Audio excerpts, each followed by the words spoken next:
24th win in the distinguished coaching career of a true gentleman, Eddie Robinson. He's all class and the all-time winningest coach in college football history. Roe Brown reports from the Cotton Bowl in Dallas. They came to be a part of it. History. They wanted to say, I was there when Eddie Robinson, in his 44th autumn as Grambling football coach, engineered win number 324. College football's all-time winningest coach.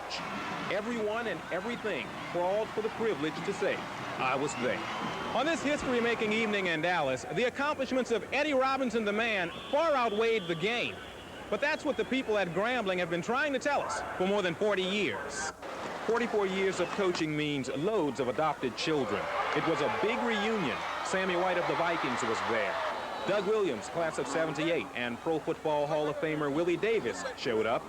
Grambling's very first pro, Tank Younger, was there. Some, like former kicker Jorge Rosales, took the job of ball boy to be close to the event. All returned not to see a football game. The magnetism of the man drew them. How tough was he? Well, he was tough. We call him mule if they give you an indication. Because we used to always say he worked here like a mule. But the mule was no tyrant. He's someone who is great not only because he seems to win all the time, but because he makes you feel great. He's not a guy that's going to knock a guy who can't play. He's the guy that's going to motivate the guy to play, and if he don't have the talent, he'll make the guy feel like he can. He became the head coach at Grambling in 1941 at the age of 22. His first team was a loser, his second undefeated. That's where the record drive began, but the man had another record in mind. The record is 44 years at one school. Now, if somebody can break that one, you know, that's 44 years at the same school, one job and one wife. Eddie Robinson is Grambling, but this is not a case of athletics overtaking academics in priority at an institution of higher learning. Eddie Robinson is Grambling because you don't have to be a member of the football team to answer this question in this manner. What does Eddie Robinson mean to Tank Younger? Can you say it in one word? Everything. Everything. I don't know where I would be and what I would be doing had I not known Eddie Robinson early in my life. Maybe someday the record will be broken. But as you watch Eddie Robinson smile in the final seconds, you had to think, undefeated seasons are rare in college football these days. 22-year-old head coaches are even rarer. Congratulations, Eddie Robinson. You are one of a kind in oh so many ways. In Dallas, with photographer Ray Tossing, Roe Brown, SportsCenter 6.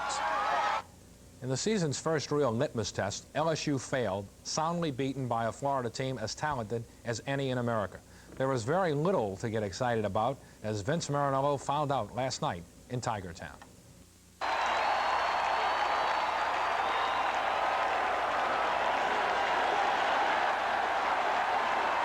Mike, the Tiger mascot, provided the only real thrill for most of the 78,000 plus at Tiger Stadium.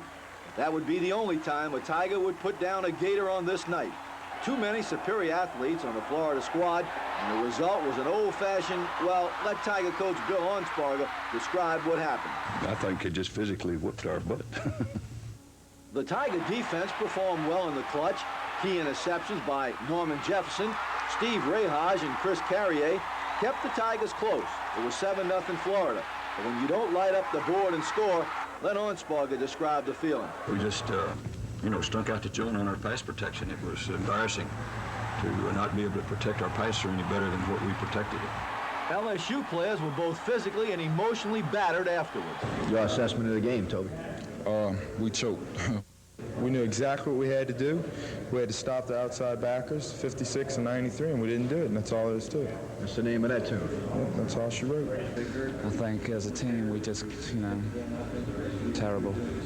Yeah, penthouse to the outhouse, and we're losers tonight. So for the 6th year in a row, the home field advantage means nothing. And thanks to a rock rib defense, the Florida Gators, the visiting team, leave Tiger Stadium with a 20-0 victory. With photographer Steve Peretti, I'm Vince Marinello, SportsCenter 6. Tulane did score, but would gladly trade records with just about any team in the country after starting the year 0-5, their worst beginning in 21 years. Vanderbilt, Ole Miss, they were different from the first 3 games. These were teams in Tulane's league, but as the schedule eased, so apparently did the Greenies' concentration. Mistakes have been plentiful, playing a large part in Vandy's 7-point win. As we said a long time ago, the easiest way to have a team feel very good about themselves win a football game, and we're 0-5. With 3 tough road games coming up, does Mack Brown forget the record and play all of his youngsters? The next question that's asked, do you ditch all the seniors like we talked about last week and play all the young people? And I think it's totally unfair to a senior that's playing his best to throw him out, because this is his last year. Young people have 3 or 4 more, and to put a young person in who's not ready to play right now might be a negative. I'm a firm believer in that a bad experience is worse than not having any experience at all. The coaches working their butt off, you know, to try to get us ready to play, and it's on us right now. So we just got to regroup right now because we can't let it go any further. And this week.